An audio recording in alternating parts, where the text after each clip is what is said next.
Un padre de familia desaparece tras una noche de póker. Era una locura. 1000 situaciones distintas que podían haberse dado. Hasta que una búsqueda desesperada termina en un trágico hallazgo. Vi sangre en toda la ventanilla. Y luego mi hijo me llamó gritando: mamá, mamá, papá está muerto. Los investigadores dijeron que el ataque parecía una ejecución. El primer disparo que tenía la víctima se hizo desde fuera del vehículo. Luego pasaron el arma por la ventanilla y le dispararon 4 veces más. Pero ¿cuál podría haber sido el motivo para matar a Jim Madonna?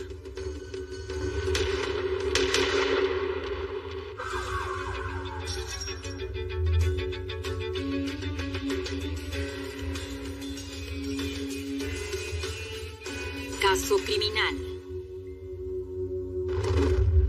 El caso de hoy nos lleva a Taunton, en Massachusetts. Es una ciudad de clase trabajadora al sur de Boston.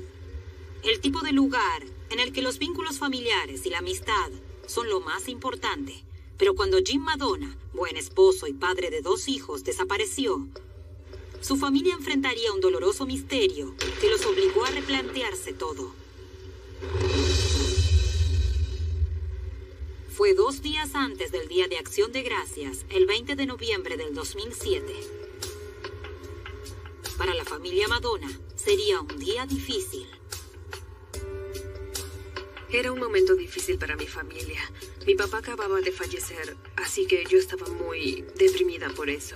Mi hermano Kevin había salido a cenar con él y mi papá falleció en los brazos de Kevin. Fue un golpe duro para todos. Jim, el esposo de Pam, también estaba triste. Le preguntó a su esposa si no le molestaba que fuera a jugar al póker unas horas para tratar de despejarse. Y yo le dije: no hay problema. No era lejos de nuestra casa, era a menos de 4 kilómetros. Así que le dije: no, ve tranquilo. Y la verdad no me imaginaba que fuera a pasar nada. Le dije: ve, yo quiero quedarme en casa y pensar en papá. Jim se fue de la casa poco después de las 7. Se encontró con su mejor amigo, el primo de Pam, Tim Cassidy. El torneo de póker se jugaba en el hotel Holiday Inn de Taunton. Él siempre volvía a las 9:30 o a las 10 como mucho. Yo esperaba que me llamara porque Jim acostumbraba a llamar cada vez que se tomaba un descanso. Y salía a fumar. Le gustaba fumar, así que cuando salía del Holiday Inn siempre me llamaba. Me contaba cómo le estaba yendo. A veces me aburría escucharlo y decía: por favor, pero no había opción porque él era así. Como Jim aún no había vuelto a las 11, Pam empezó a preocuparse y trató de ubicarlo en su celular. Creo que ya eran las 11 de la noche y aún no me llamaba y ya me asusté. Me dije: qué raro, él siempre me llamaba al menos 10 veces cuando sale. Y hoy no me llamó, eso no es típico de Jim. Le llené la casilla de mensajes y luego entré y los borré. Tenía su contraseña y todo eso. Los borré y seguí llamando. Pensaba, le pasó algo. A Jimmy, el hijo de Pam, de 20 años, le pareció que su madre estaba exagerando.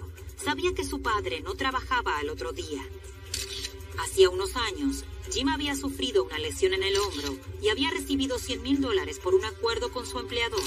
Por eso trabajaba mediodía para su mejor amigo, Tim. Para Jimmy, la pequeña demora de su padre no era motivo de preocupación, pero su madre estaba desesperada. La noche en que desapareció, yo estaba con un grupo de amigos y estábamos mirando una película de vaqueros precisamente. De hecho, no volví a ver ninguna. Y recuerdo que ella estaba en su habitación tratando de hablar con mi papá. Y yo le dije a mis amigos: ya vuelvo, voy a ver cómo estaba. Y ella me dijo: papá, no me llamó, no me atiende su teléfono. Estoy preocupada. Yo le dije: él está bien, seguro que se está divirtiendo, ya volverá. Jim Madonna llevaba 7 años sobrio. Sus hijos pensaban que lo peor que podía haberle pasado era haber vuelto a beber. Pensamos que quizás había bebido algo. Quizás se había quedado dormido. Mi mamá iba y venía por su cuarto. Dijo que papá no había vuelto a casa. Y Yo le dije, no creo que haya pasado nada. Seguro está durmiendo al costado del camino o algo así. Y ella dijo que llevaban varias horas buscándolo. Cerca de la medianoche, Pam llamó a Tim Cassidy.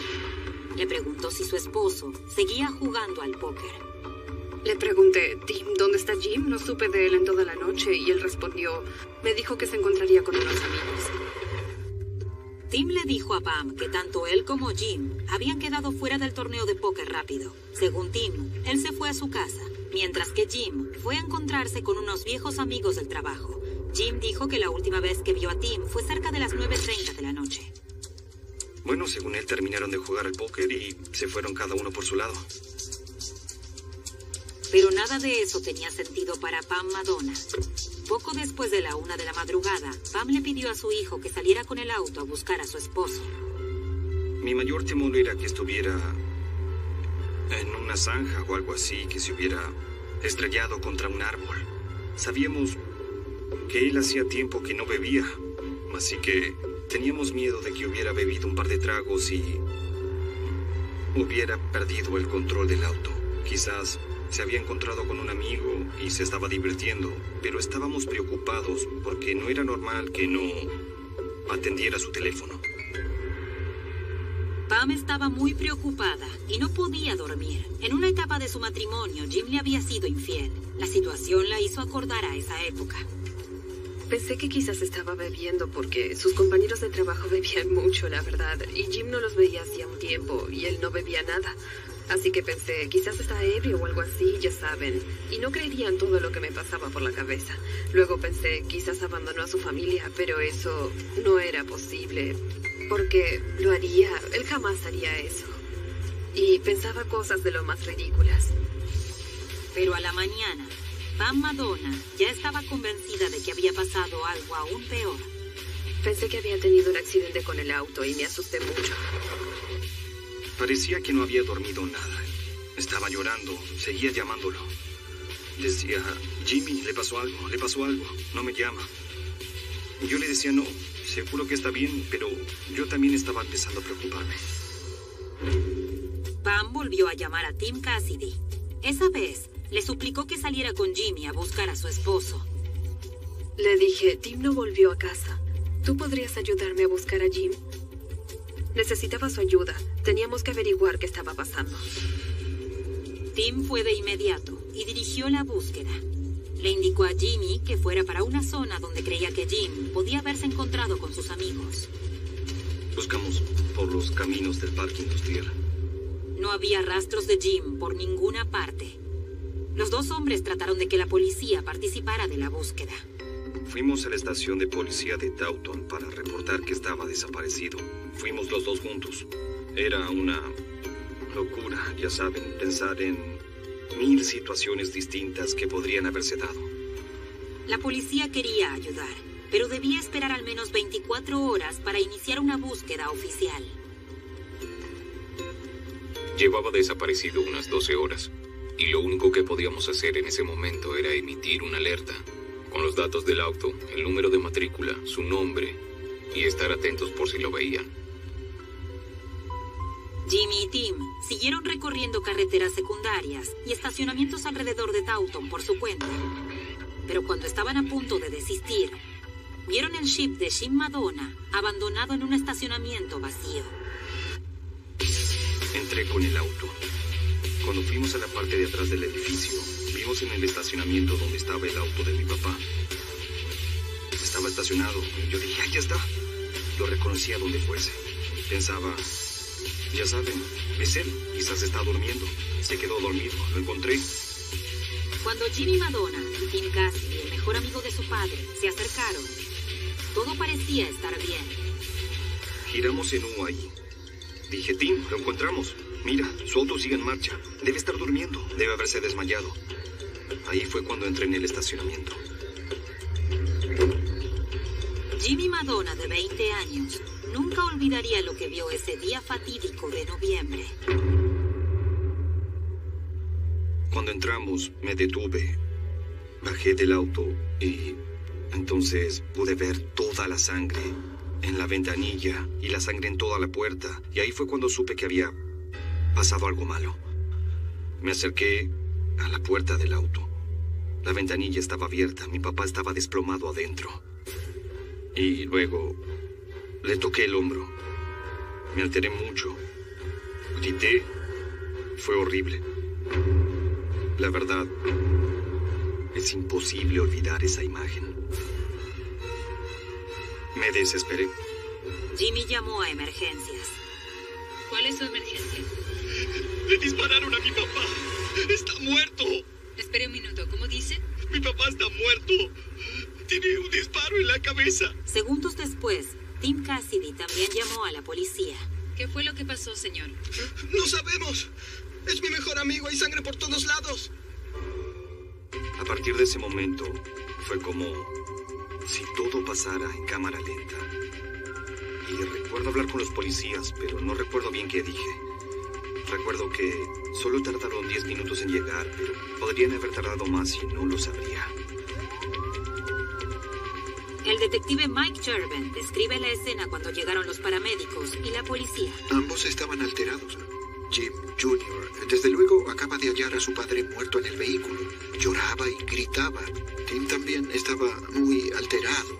Lloraba, estaba agitado. No se quedaba quieto.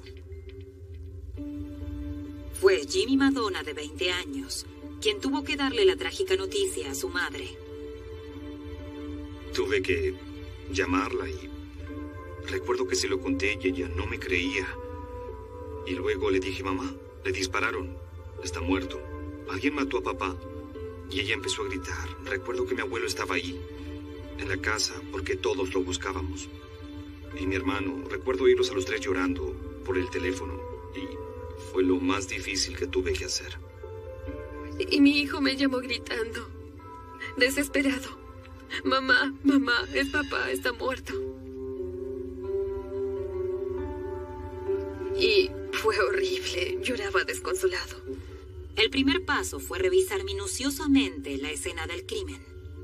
El auto de la víctima estaba en el estacionamiento y cuando llegamos a la escena, el motor seguía encendido. La ventanilla del conductor estaba baja y él estaba desplomado sobre el asiento del acompañante. Desde fuera no parecía un crimen violento, pero cuando uno se acercaba al vehículo y veía lo que había pasado adentro, se notaba la violencia. Jim había recibido varios disparos a quemarropa. Tenía 5 disparos. Tenía un disparo en el cuello y los otros 4 en la nuca. Las pruebas indicaban que el primer disparo que tenía la víctima se hizo desde fuera del vehículo en sentido descendente, lo que sugería que el atacante estaba fuera. Luego pasaron el arma por la ventanilla y le dispararon 4 veces más.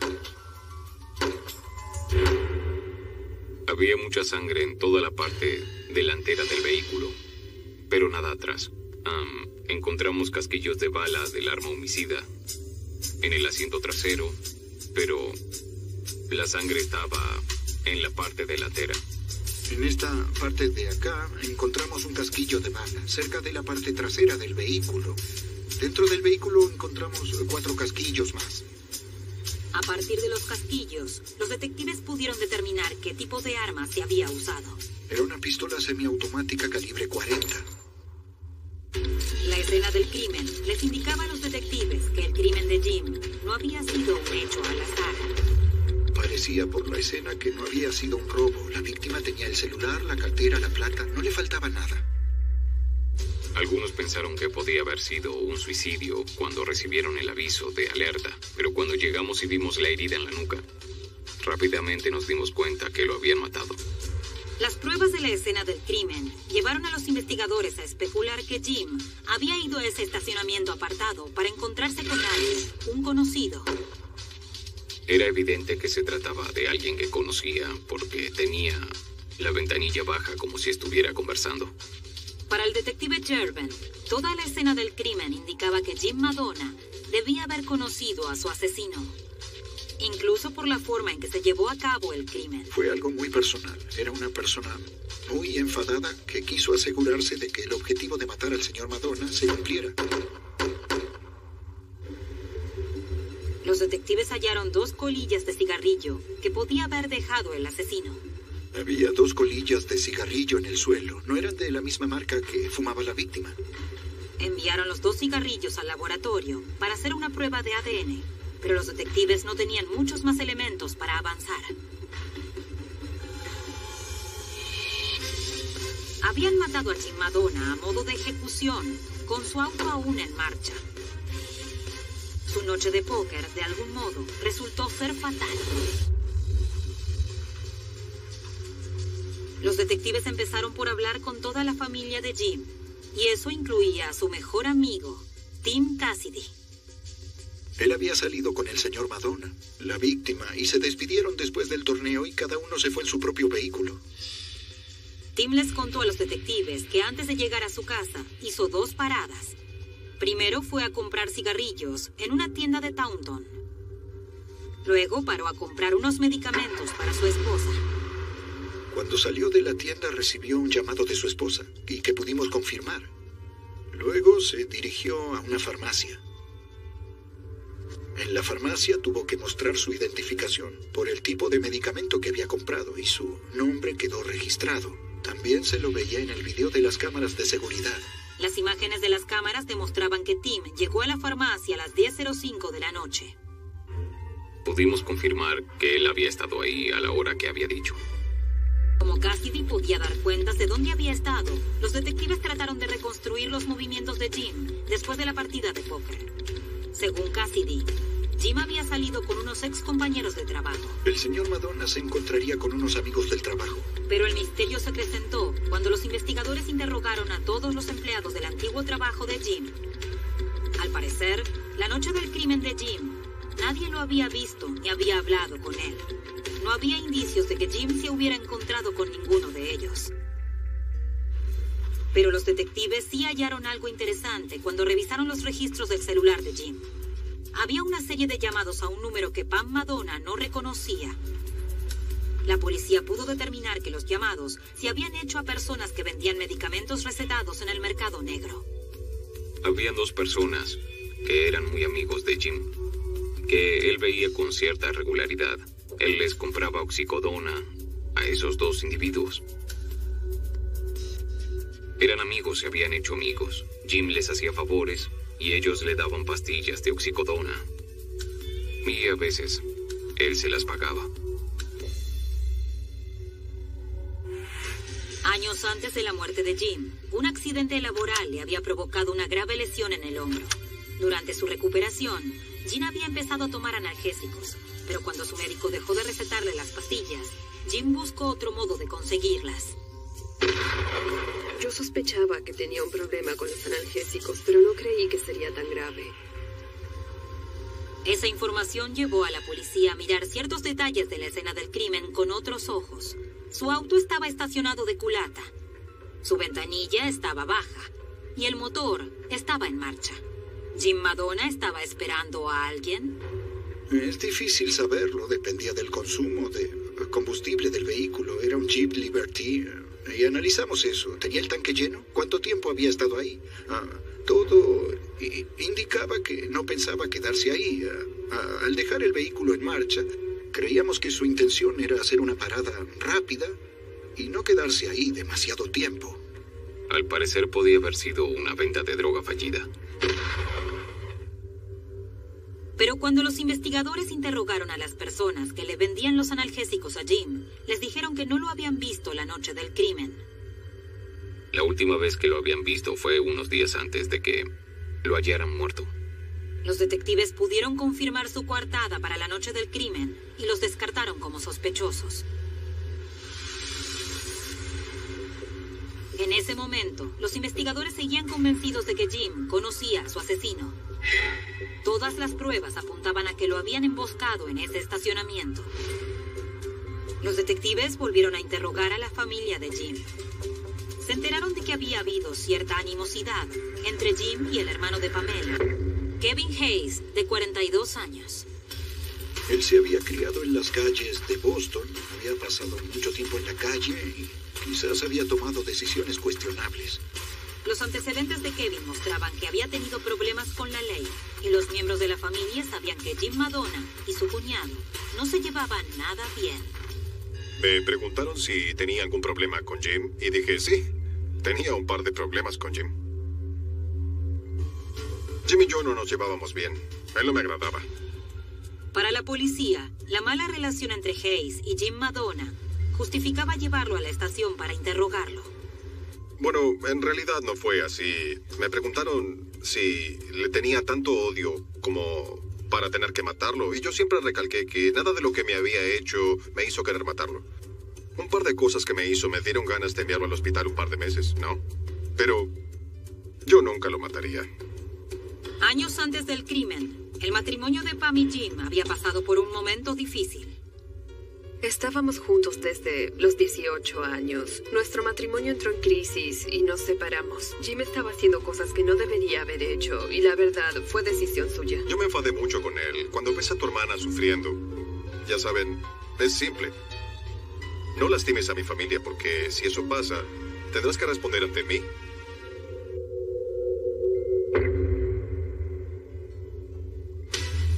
Los detectives presionaron a Kevin Hayes. Se pusieron más firmes para que respondiera ciertas preguntas que tenían. Yo les dije a los dos policías, escuchen, yo no maté al tipo. Si quieren seguir haciéndome la misma pregunta y perder el tiempo, adelante. Pero terminarán haciéndome enfadar. Hasta Pam tenía sospechas de que su hermano podía saber algo más sobre el crimen de su esposo. La policía se preguntaba si Kevin podía estar enfadado con Jim por algo más que el matrimonio con su hermana. Me preguntaron si yo estaba involucrado en algo más, si tenía algún otro tipo de vínculo con Jim, y yo les dije, sí, teníamos en común un par de actividades. La policía quería oír La policía de Taunton estaba investigando muy bien a Kevin Hayes. Lo llevaron para interrogarlo 2 veces. Le pidieron que se sometiera al polígrafo y le tomaron una muestra de ADN. La policía también quiso saber si Kevin y Jim alguna vez se tomaron a golpes. No, para ser sincero, no podía hacer eso porque hubiera lastimado a mi hermana. Tenía problemas con él, pero nosotros nunca nos peleamos así. A primera vista, el enfrentamiento de años entre los 2 hombres parecía ser sospechoso. Pero los detectives no podían ubicar a Kevin Hayes en la escena del crimen. Yo estaba en la casa de mi hermano Frankie. La verdad, no sé qué más querían, ¿saben? Ahí es donde yo estaba. Además, el ADN de Kevin Hayes no coincidía con el de las colillas de cigarrillo encontradas en la escena del crimen. Desligado Kevin, el caso parecía volver a empezar de cero. Pero luego, los detectives descubrieron una extraña pista nueva al enterarse de lo que contenía la caja fuerte de Jim Madonna. Hallaron extractos bancarios que indicaban que, al momento de su muerte, le debían $30,000 a Jim. Y quien le debía esa plata era su mejor amigo, Tim Cassidy.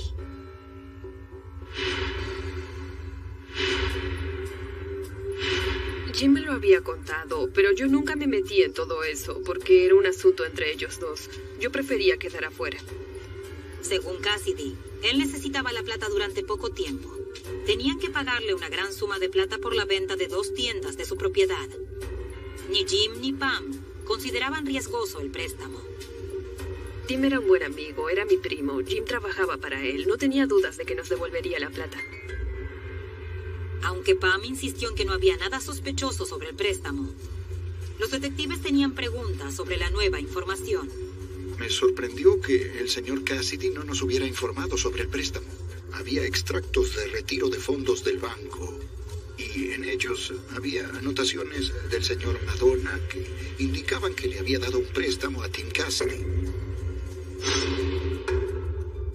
No podíamos creer que tuviéramos en nuestras manos documentos que mostraran que había un préstamo que vencía en la fecha de su muerte.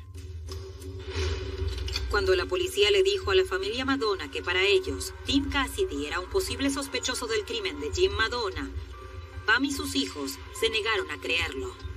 Nunca imaginé que le haría daño a Jim. ¿Por qué? Por 30,000. Jim hubiera dicho, ¿sabes qué? Si no, me devuelven la plata, que no me la devuelvan y ya. Me enfadé con ellos.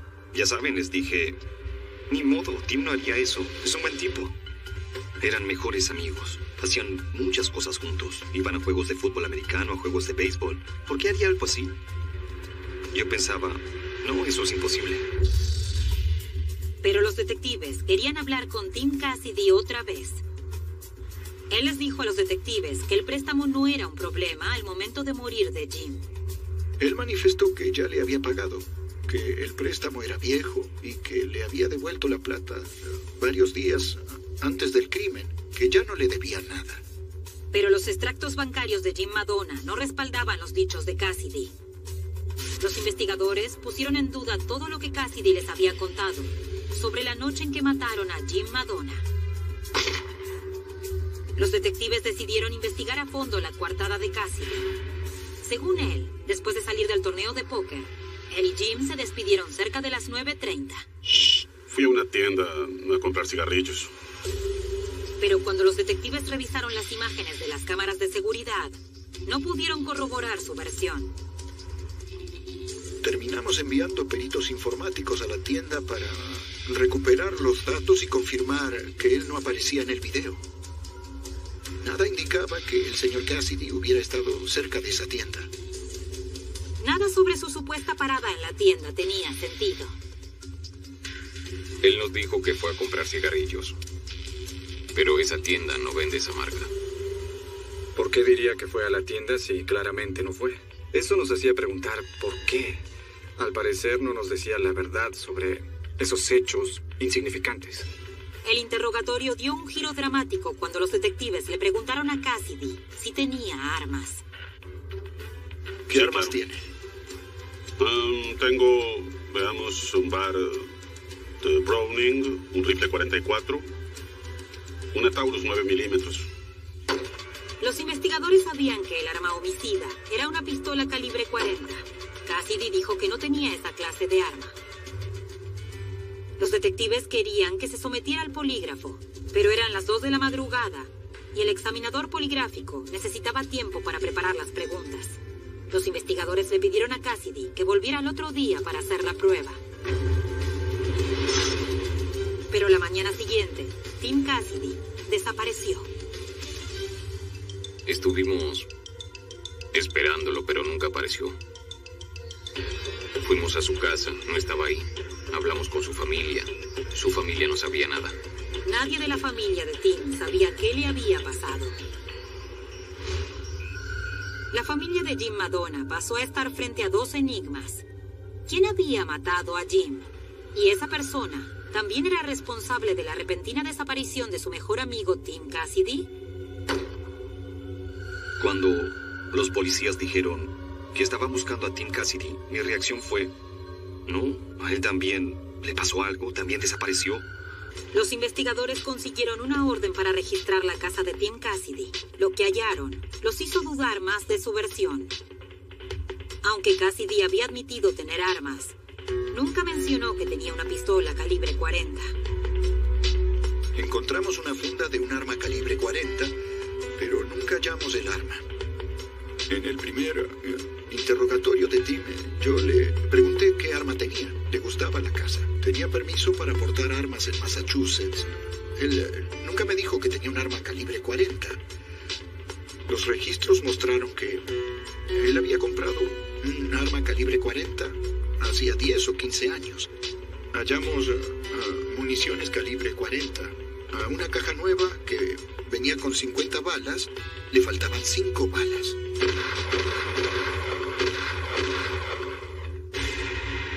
La policía estaba convencida de que Cassidy les había estado mintiendo desde el principio. Ya lo consideraban un fugitivo de la justicia. Yo creo que se dio cuenta de que lo arrestaríamos y de que estaba en la mira. Se vio sobrepasado y no tuvo más opción que huir. Al agente Cherven le preocupaba que Tim Cassidy aún tuviera el arma que había usado para matar a Jim Madonna. Él me parecía muy peligroso. Tenía miedo de algún agente de policía de alguna parte del país que lo detuviera por cualquier infracción de tránsito, se encontrara con una persona potencialmente armada y peligrosa y se produjera un tiroteo. No podíamos evitar algo así porque no sabíamos en qué vehículo iba, si se había deshecho del vehículo. Había muchas posibilidades. No quería ver a un compañero herido tras haber acorralado a Cassidy, que acababa de cometer un crimen. Se inició una búsqueda por todo el país, pero no sería sencillo encontrarlo. Cassidy había dejado su celular para eludir a los investigadores. Tim era una persona informada, o es una persona informada. Sabía que la policía puede rastrear tu ubicación a través del celular. Y, en mi opinión, el motivo por el que lo había dejado junto a las escaleras era precisamente evitar que lo rastreáramos. No pensaba parar hasta hallarlo. Tras 2 semanas de búsqueda, la policía por fin consiguió una pista. Por medio de técnicas de investigación que no pudieron revelar, los detectives descubrieron que Cassidy había comprado un celular nuevo. Pudieron usar esa información para saber dónde estaba. Se volvió descuidado. Encargó una pizza y así fue como pudimos ubicarlo. Los investigadores determinaron que Cassidy se estaba escondiendo en Pooler, Georgia, con un nombre falso. David Roberts, de Maine. Recorrimos toda la zona, fuimos a todos los hoteles y mostramos la fotografía del señor Cassidy. Fuimos al menos a una decena de hoteles o más, tratando de encontrarlo. Después de un largo día de revisar registros de hoteles, los detectives se dirigieron al último hotel de su lista. Le preguntaron a la recepcionista si un hombre llamado David Roberts se había registrado hacía poco. Le empezaron a temblar las manos y en ese momento supe que había encontrado el nombre en el registro. El agente Cherben y el detective Core tenían que actuar rápido. Quería confirmar que estuviera ahí. Fuimos hasta su cuarto. El encargado tocó a la puerta y había un letrero de no molestar colgado. El encargado tenía unas toallas.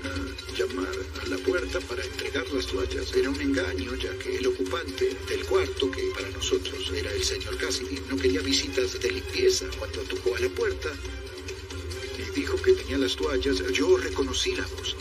Detrás de la puerta era la del señor Cassidy. Y en ese momento oí que había empezado a destrabar la puerta. Corría al encargado por su propia seguridad, porque temía que Cassidy tuviera un arma. Nos subió la adrenalina. Se abrió la puerta, desenfundé mi arma, le apunté al señor Cassidy. Cuando me vio apuntarle con el arma, dio un gran suspiro, dejó caer los hombros, se inclinó hacia adelante y dijo: me atraparon, me atraparon. Al principio ni siquiera lo reconocí. Se había cambiado la apariencia. Se había dejado crecer la barba, se había teñido de un color oscuro, se había teñido las cejas, se había teñido las pestañas y se había teñido el cabello. Daba sensación de que había vivido en ese hotel varios días. Había basura desparramada. Lo que parecía era que él había estado comiendo comida congelada, la que se cocina en el microondas. No parecía que hubiera salido del cuarto, para nada. Arrestaron a Tim Cassidy y lo acusaron de homicidio. La noticia conmocionó a la familia Madonna. Dije, es una broma y nos quedamos helados. Fue duro. Dije, oh, por favor, ¿qué fue lo que pasó? Díganme qué está pasando. Necesitaba saber eso. Necesitaba saber por qué mi esposo estaba muerto. A la familia de Jim le costaba creer que podían haberlo matado por un préstamo de $30,000. Le pedía plata a todo el mundo. Estaba administrando mal varias compañías y había contraído muchas deudas. Al parecer, su idea era pedir o reunir la mayor cantidad de plata que sea posible en ese momento. No sabemos con certeza dónde iba esa plata. Parecía que le pedía prestada plata a uno para pagarle a otro. El ADN de Tim lo vinculó a la escena del crimen. Coincidía con las 2 colillas halladas. Pero a la policía le preocupaba que aún faltara una prueba fundamental. No teníamos el arma homicida. No tener el arma homicida era un gran problema. Complicaría la causa cuando el juicio finalmente empezara. Mientras Tim Cassidy esperaba el juicio tras las rejas, los fiscales recibieron una buena noticia. Se presentó un informante que afirmaba poder llevarlos al arma usada para matar a Jim Madonna. El informante sostenía que había sido compañero de celda del señor Cassidy. El ex compañero de celda de Tim Cassidy le mostró a la policía una carta que había recibido de él. Cassidy le pedía que se encontrara con un mensajero que le daría un paquete. Luego le indicaba que tomara ese paquete y lo colocara dentro del auto de Kevin Hayes.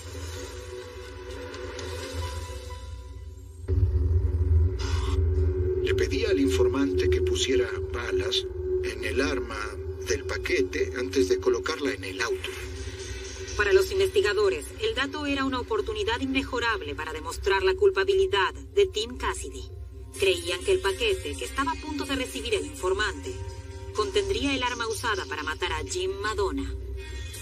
Llevamos al informante hasta el lugar con un agente encubierto y en un auto no identificado. Otro grupo de agentes vigiló el intercambio. La operación fue todo un éxito. Arrestaron al mensajero que entregó el paquete. La policía halló un arma oculta dentro de una lata de pintura. Abrimos el paquete. En la lata de pintura había un arma calibre 40, una pistola. Los peritos balísticos compararon el arma con los casquillos hallados en la escena del crimen. Creíamos tener el arma homicida. El arma homicida era propiedad de Tim Cassidy. Tim Cassidy nos había llevado al arma homicida. Y para mí eso fue clave. El 11 de enero del 2012 empezó el juicio contra Tim Cassidy. Las pruebas contra el acusado Timothy Cassidy eran indicios muy sólidos. Si se consideraban todos los hechos, todo indicaba que era culpable. Llamaron a Jimmy Madonna al estrado. Jimmy se echó a llorar al contarle al jurado que Tim Cassidy lo había llevado hasta donde estaba el cuerpo de su padre. Fue muy difícil. Recuerdo estar sentado en el estrado y contar mi historia. Que encontré a mi papá y Tim ni siquiera me miró. Eso me dio mucha bronca, mucha rabia. Pero el dolor que Tim Cassidy le había causado a la familia Madonna no había terminado. Cassidy subió al estrado en defensa propia y afirmó que el verdadero asesino era el hermano de Pam Madonna, Kevin Hayes. Según el señor Cassidy, él había presenciado el crimen de su mejor amigo Jim Madonna a manos del señor Hayes. Cassidy cautivó al tribunal con una historia increíble. Sostuvo que la noche del crimen, él, Kevin y Jim participaron de una venta de drogas. Según Cassidy, después, Kevin quiso quedarse con toda la plata. Una vez que la operación había terminado, el señor Hayes mató a Jim Madonna, tomó la plata de la venta de droga y amenazó con matar al señor Cassidy si él llegaba a contar algo. Tim Cassidy afirmó que después del crimen de Jim, le tuvo miedo a Kevin Hayes y por eso escapó. Soy un blanco fácil. Yo siempre soy el que termina teniendo la culpa de todo, ¿me entienden? Es que si me faltan al respeto, yo reacciono. Así de simple. Los fiscales le dijeron al jurado que los dichos de Cassidy sobre Kevin Hayes no se ajustaban a los hechos del caso. Todas las pruebas creíbles apuntaban a Tim, y ninguno de sus dichos tenían fundamento. Tras una semana y media de testimonios, el juicio llegó a su fin. El destino de Tim Cassidy estaba en manos del jurado. Después de 4 días de espera, la familia de Jim se reunió en el tribunal. El jurado había llegado a un veredicto. Estábamos sentados ahí y el corazón nos latía fuerte. Yo, sentía como un torrente de adrenalina. ¡Oh, por favor! El presidente del jurado anunció el veredicto. Tim Cassidy, culpable de homicidio. Lo condenaron a cadena perpetua, sin la posibilidad de libertad condicional. Cuando dijeron culpable, me sentí mucho más aliviado y fue el momento más feliz de mi vida oír ese veredicto. Pero el veredicto no alivió el dolor que sentía Pam Madonna en el corazón. Nunca podrá entender cómo su propio primo mató al padre de sus 2 hijos. Lo culpo por llevarse la inocencia de mis hijos. Lo culpo por llevarse a mi amor, a mi mejor amigo. Pam sigue indignada porque Tim Cassidy llevó a su hijo Jimmy a la escena del crimen. Cada vez que lo pienso empiezo a temblar, porque él sabía que mi esposo estaba muerto e igual llevó a mi hijo y dejó que viera a su papá así. Él le hizo eso a mi hijo. Se robó la felicidad de mis hijos y la mía. Y él era de mi familia. No puedo entender eso. Aún sigo sin entenderlo.